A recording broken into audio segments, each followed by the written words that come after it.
পাও ভাজি বানানোর জন্য প্রথমেই আমাদের সবজিগুলোকে বয়েল করে নিতে হবে।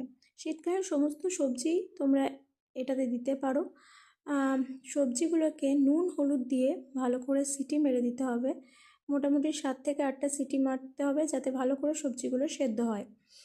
কড়াইয়ে একটু তেল গরম করতে দিতে হবে এবং তেলের মধ্যে পেঁয়াজ, রসুন, লঙ্কা ভালো করে চপ করে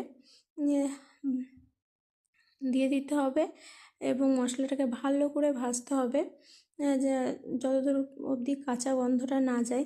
তারপরের মধ্যে তোমরা পাওভাজি মশলা চাইলে দিতে পারো, আমি এখানে হোমমেড মশলা দিয়েছি। এরপর ভালো করে যে সবজি সেদ্ধ হয়ে গেছিলো ওই সবজিটাকে ভালো করে ম্যাশ করে এটার মধ্যে দিয়ে দেবো এবং ভালো করে নাড়তে হবে।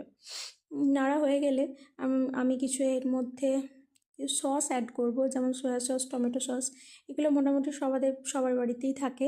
তো সেটাকে অ্যাড করে এরপর ভালো করে আরেকটু নাড়াবো এবং গ্যাসের ফ্লেম অফ করে ঢাকা দিয়ে রেখে দেবো।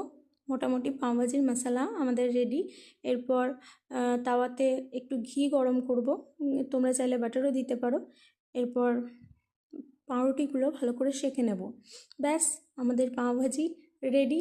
খুব চটজলদি হয়ে গেল না? এটা তোমরা কিছু স্যালাড কেটে পরিবেশন করতে পারো। দেখো আমাদের পাওভাজি রেডি, পাওভাজি মশলা রেডি।